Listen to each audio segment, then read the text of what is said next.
Welcome back once again, malt lovers. My name is Wade, and today we are going to taste and review another whiskey from Ledaig's core lineup. Let's get started.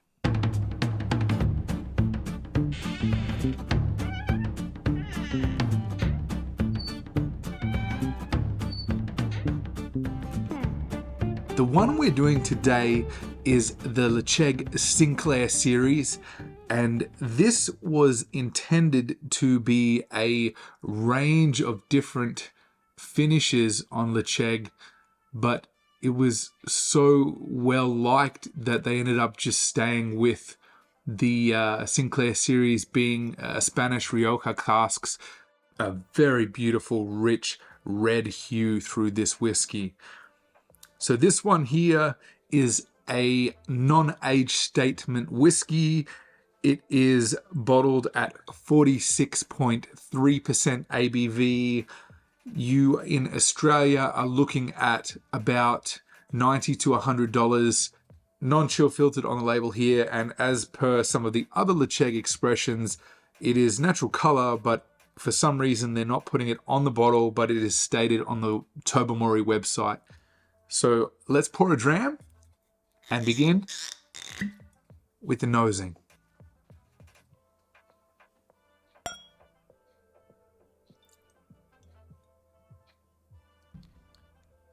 Look at that stunning color. It's just beautifully rich.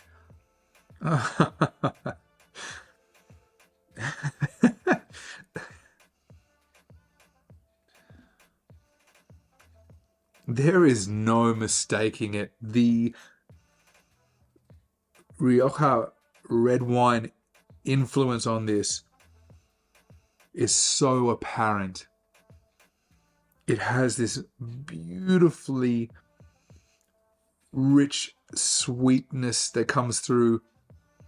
The smokiness is there, that peat note, but it is almost, actually, I would say it's overpowered by the sweetness. There's a saltiness here. If red had a scent, this would be it. It's just everything you imagine. Picture, right? Close your eyes and imagine the taste of red, the smell of red, that feeling that smell and the taste would invoke from the image of that color in your mind, right?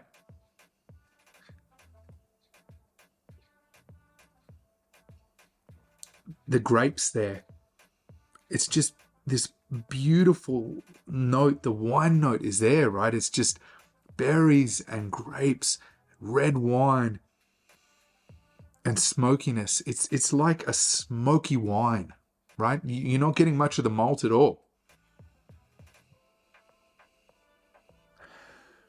Lovely nose. I want to say peanut brittle.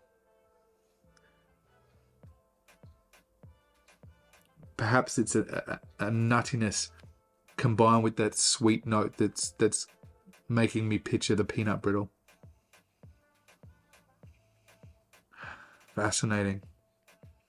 Okay, let's now go with the Ledaig Sinclair Series on my palate.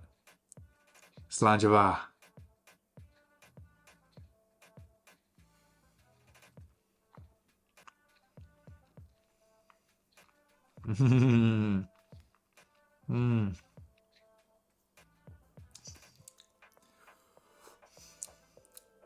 Lovely.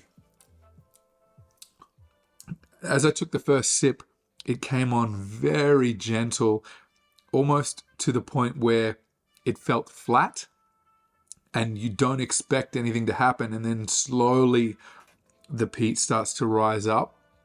It starts very smooth and sweet and delicate. Then the smoke started to make itself apparent, and then more of the bold and richer flavors come up, and the ashiness is there. It's very much a ashy and campfire smoky peatiness, not as medicinal or minerality like an Islay whiskey. The finish is medium, and then you are left with this very nice balance of red fruits, red berries, smoky grapes, right? You imagine if you split a whole heap of red grape skins so they're all juicy and fresh and open, and then you put them in a smoker and just let ash go through them. That's exactly what I'm getting, right? The grapiness, the sweetness, like almost bursting with juiciness, right?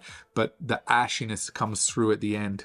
This has been sitting now in my Glencairn for a little bit, so let's go back on the nose and see if any other flavors and aromas are starting to unfold that I can detect, and then we will do a final sip on the palate, and I'll leave you with my recommendation for the Ledaig Sinclair Series.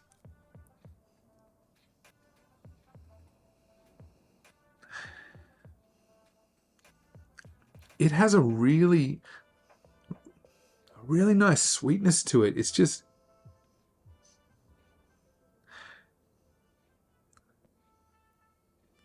the maltiness is in there. You've got to pull it out. It's like almost like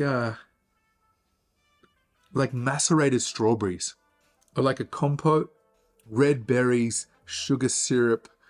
That's exactly that scent, right? It's just about entirely that scent. It's so dominant on this whiskey. Okay, final sip on the palate. Cheers.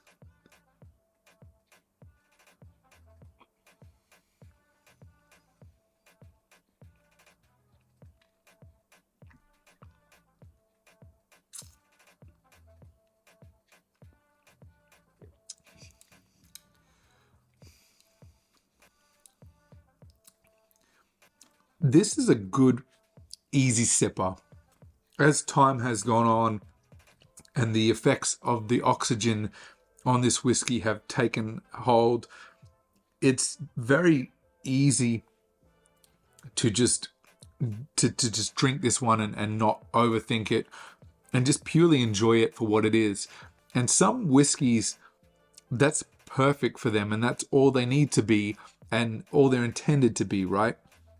At this price point, we're looking at a no-age stated whiskey that's natural colored, non-chill filtered, under $100. We've got heavily peated whiskey with a lovely Rioja red wine finish on it. And it's just beautifully easy, comfortable drinking. It's just a really nice, relaxing sipper. I absolutely recommend it. It's fantastic for the price point, for the statistics on this whiskey, all the kind of things you're looking for. It's affordable. It's a little bit different to usual. It's got enough complexity that it doesn't bore you, but it's got a little bit of sweetness if that's your thing, but also the right amount of ashy and smoky. I really like it. So yeah, if you guys can get it in your market and you are a fan of peated whiskey and you also have a leaning towards whiskeys that have a red wine finish, this one's going to be right in your wheelhouse, guys. So if you have enjoyed today's video, please make sure that before you go, you don't forget to leave a like on the video and click the subscribe button. And if you are enjoying the content that I'm making, please let me know. Leave a comment under this video and tell me what you like, what you don't like, what whiskey do you want to see me review next. I am going to relax now and take my time and just enjoy what's left of this whiskey in my glass. And if you are keen, check out this other video that I did recently, which is a fantastic whiskey that I think you'll like my review on. All right, guys, have a good afternoon. Slán